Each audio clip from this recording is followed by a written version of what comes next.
manaa kiyyaas yeroo isaa dhuftee na ilaalaa turte.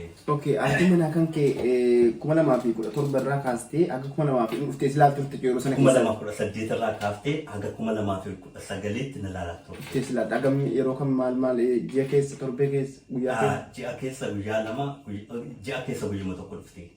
Ji'a keessa guyyaa tokko dhuftee ilaaltee haati manaa kee. Haati ilmoo mucaa kee fiddee jechuudha. Mucaa kee fiddee dhuftee. Walumaan nagaa waliin dubbattu. Nagaa waliin dubbannaa kolfinee taphataa tumaan nagaa waan wal gaggeessaa turre. Mana hidhaasni keessa jechuudha. Afaan maal dubbattu sin? Afaan Oromoo dubbannaa jechuudha. Ni eeyyamama afaan Oromoo dubbachuu sin lama waliin? Ni eeyyamama. Eeshi sana booda maaltu achi booda hoo?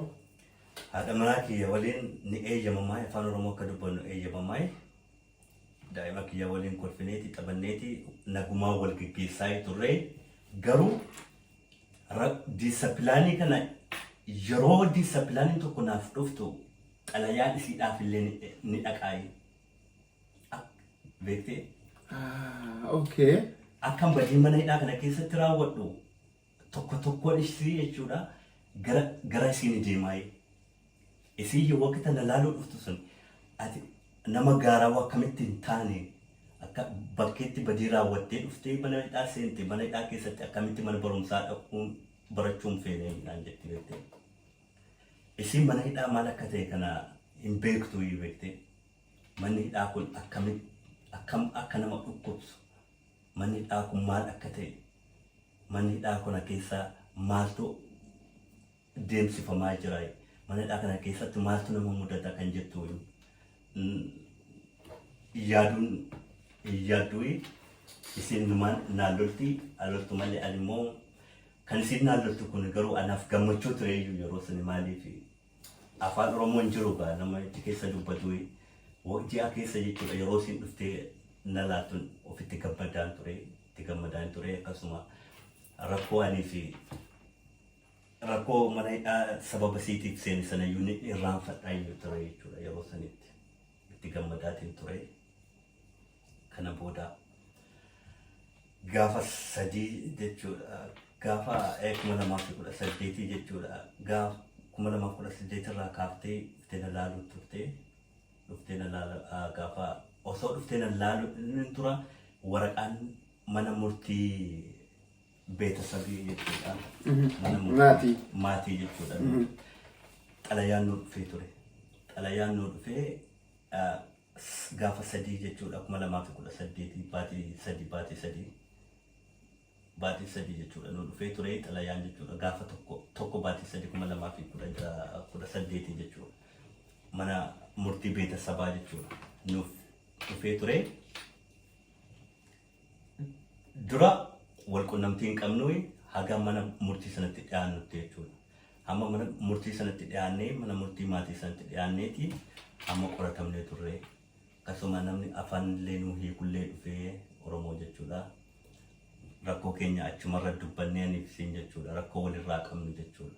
Amma manni maatii sun manni murtii sun nu amaneeti jira ture. Nu amanee ture.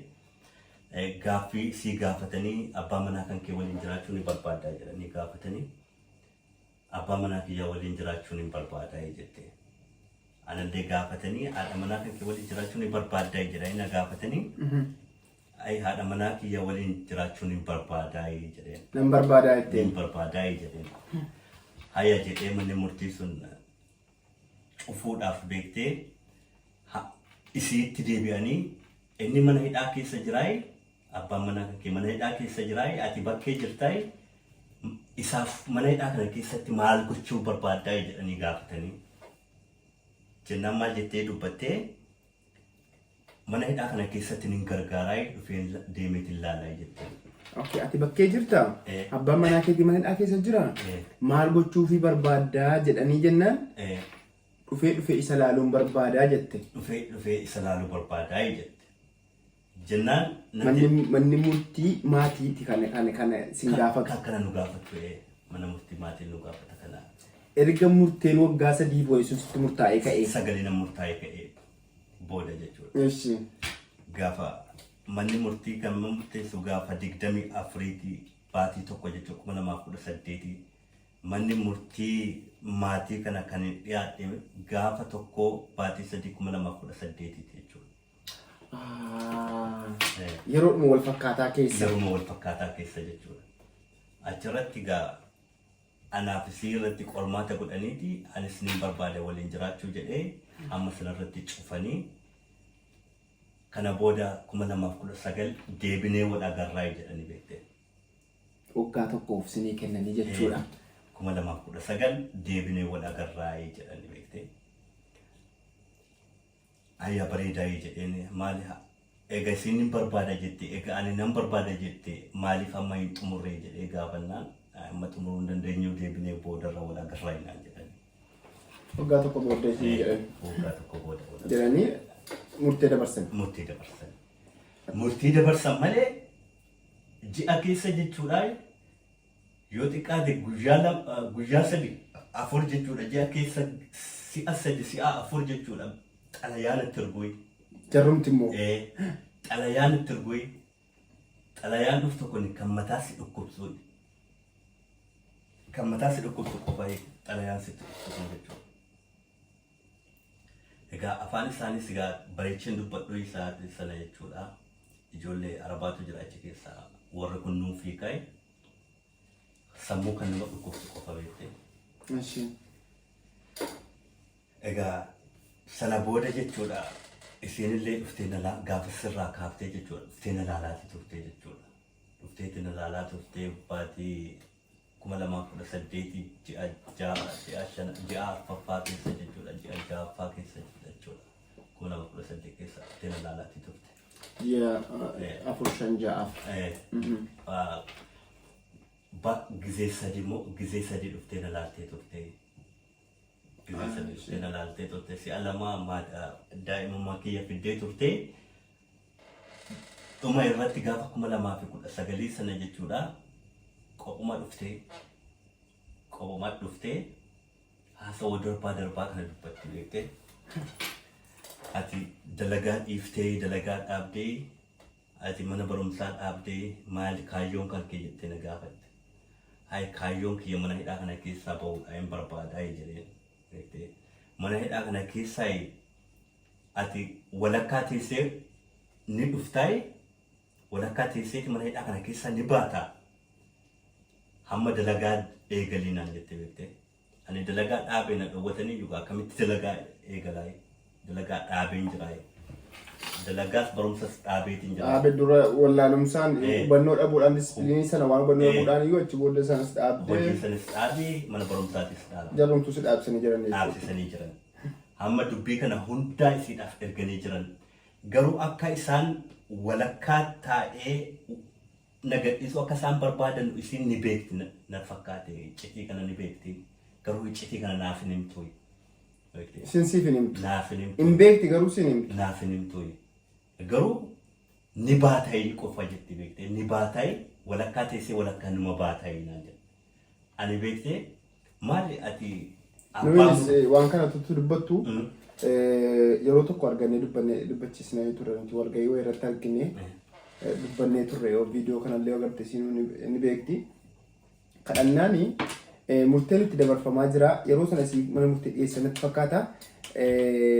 Garuu akkuma salphaata akkatti akka ba'u wayiitti walakkaa hidhamee akka ba'u tokko nuuf himtee turte. Itti fufate gaafee deebii kan jennaan ni baataa qofa sin jetti malee akka jarri sitti himanii walakkaa murtee kanarraa walakkaa disipiliinii yoo qabaate haalli isaa gaarii yoo ta'e hin ba'a walakkaa qofa hidhamee kan jedhu siin garuu siif hin himtu. Naaf hin himtu. Garuu hin baataa nama baataa qofa jetti beektee. Ani beektee mana hidhaa kana keessa hin jiraay guyyaan ba'uus waan hin beekneefi maal jedhaanii ture beektee abboo ani abbaa alangaa miti wayimmoo ani qabaqaa miti wayimmoo ani abbaa murtii miti ani nin baha jedhee murteessuu hin danda'u haga enda istiraafeen kiyyaa haga 2021 jechuudha maayii 15 maayii gaafa 15 maayii 2021 ture. Enda istiraafeen kiyya jechuudha dhumni adabbii kiyyaa jechuudha. Kan baatii 3 fi baatii 9 jechuudha. Ani beektee murtii isaan naaf laatan kana numan taa'ayi jedhee ture beektee. isin maal jetti numa baataay malee iccitii bakkee walirraa jiru kana naan hin geessu numa baataa qofa jettee beektee. Kana booda maal jettee sana booda maal hin jedheeni an kana jedhee bulteessoo hin danda'uuti haga 2021tti 2019 ni baha jedheeti yaadu kuni halbish tiraafeedha walakkaadha. Kanaafuu ani kan abdiin kiyya ni baha jedhee kan murteessuu danda'u hagan adabbii kana xumurutti.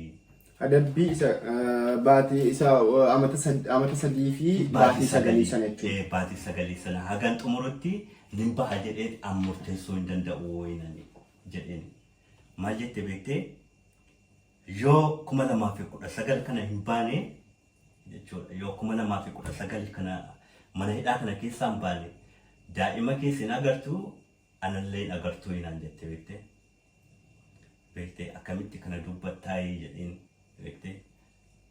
Anu rakkoo kana ati mana hidhaa kana keessa manni hidhaa kun akkam akka nama dhukkubu mana hidhaa kana keessa waan deemsifamuu jiru waan irra gahaa jiru kana ati quban qabdu yaa haaguman si biraa dhufeeti siin kolfee siin taphatu kana qofuma na argu jirta malee keessi kiyya gubatee jira keessi kiyya of dadhabee jira jedhanii beektee.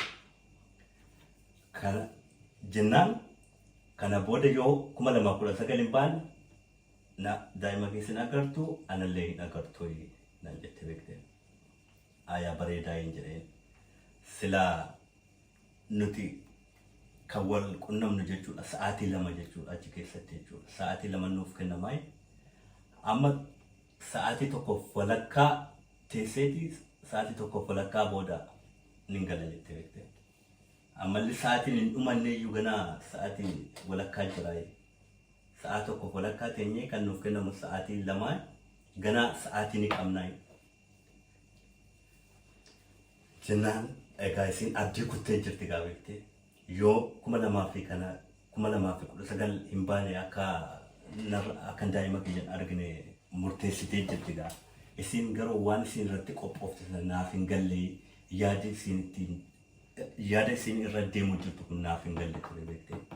Ani garuu ani yaadni isin irra deemu jirtu kun tokkollee naaf hin galle beektee.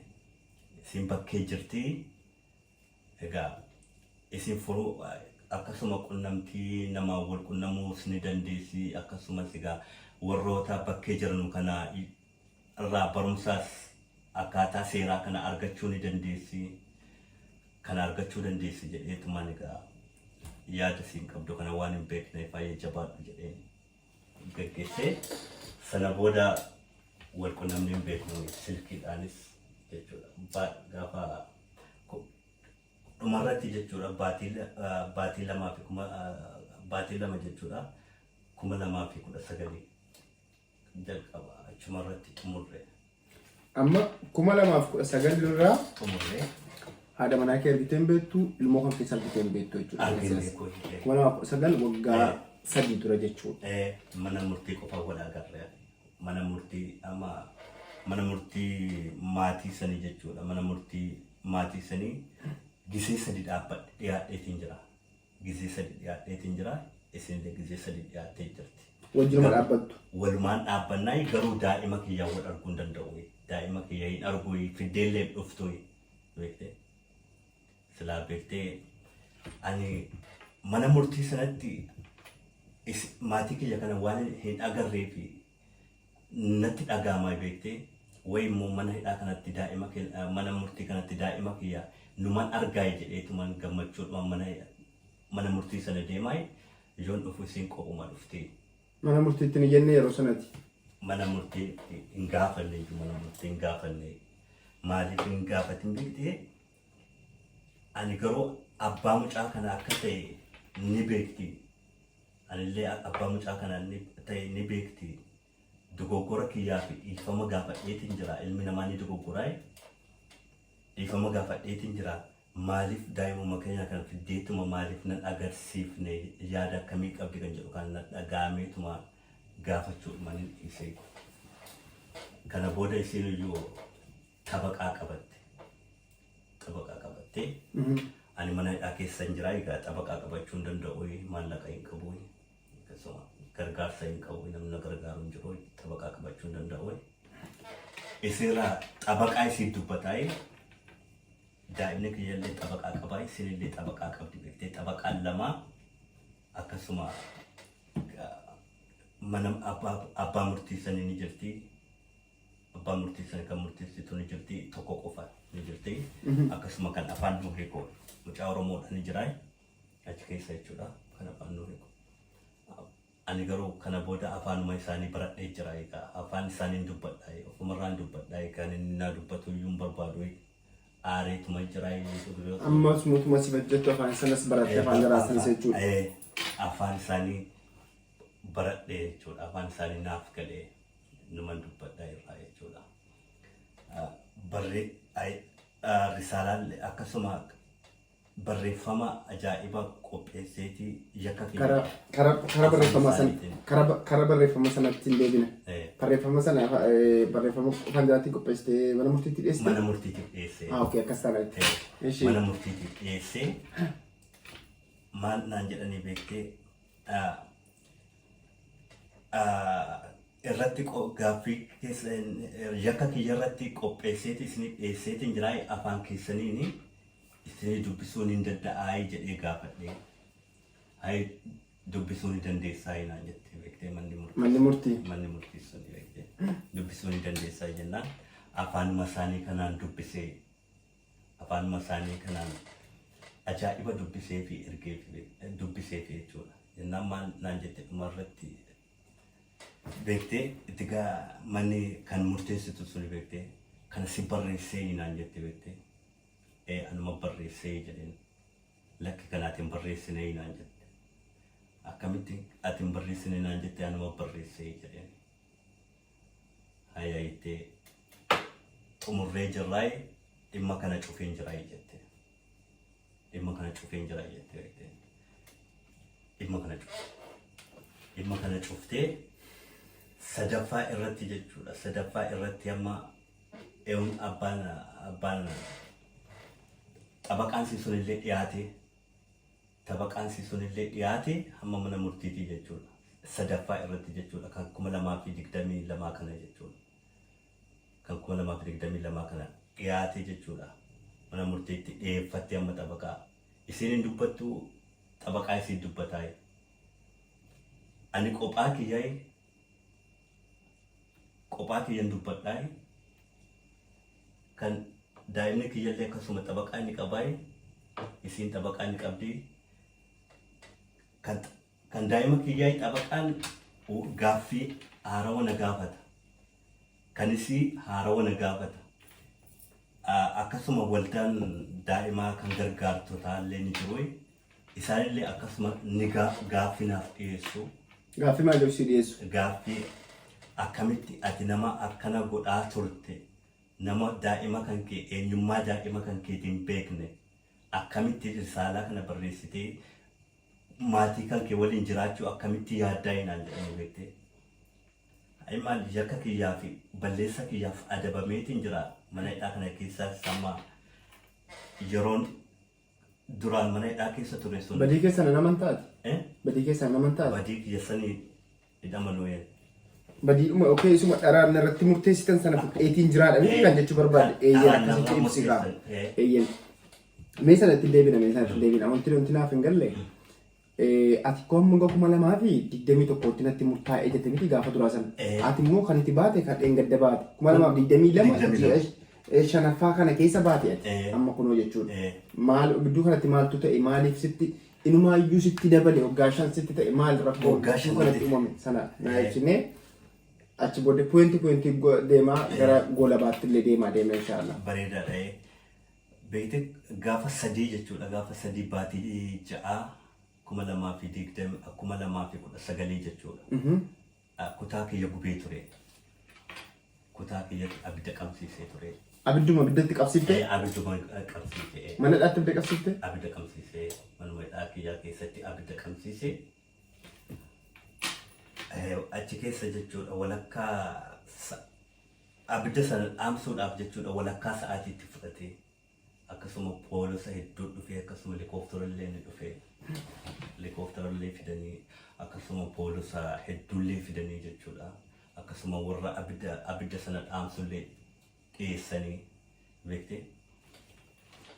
beekte mana hidhaa kana keessa jechuudha. Manni hidhaa kana keessa ati wanta tokko gochuu hin dandeessu. Ani abidda qabsiisee hamma karaan ba'uun qabu. Abidda qabsiisee garan ba'uun qabu.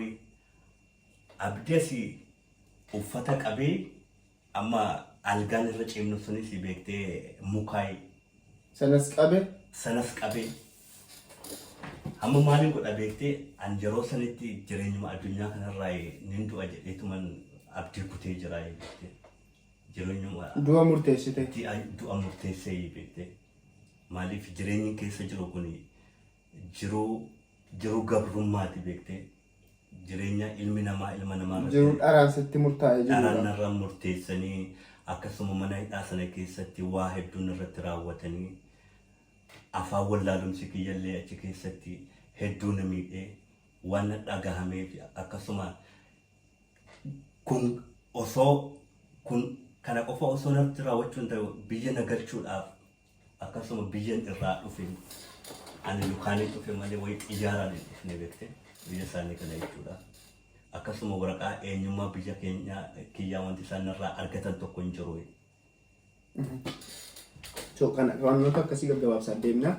Achi mana ofirratti gubdee mana ofirratti qabsiiftee achi booddee helikoophteriinis wantoonni dhufee ibiddi sun dhaamsamee atis lubbuun kan kee hafee jechuudha.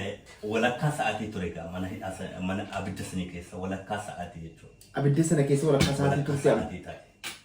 Walakkaa sa'aatii ture.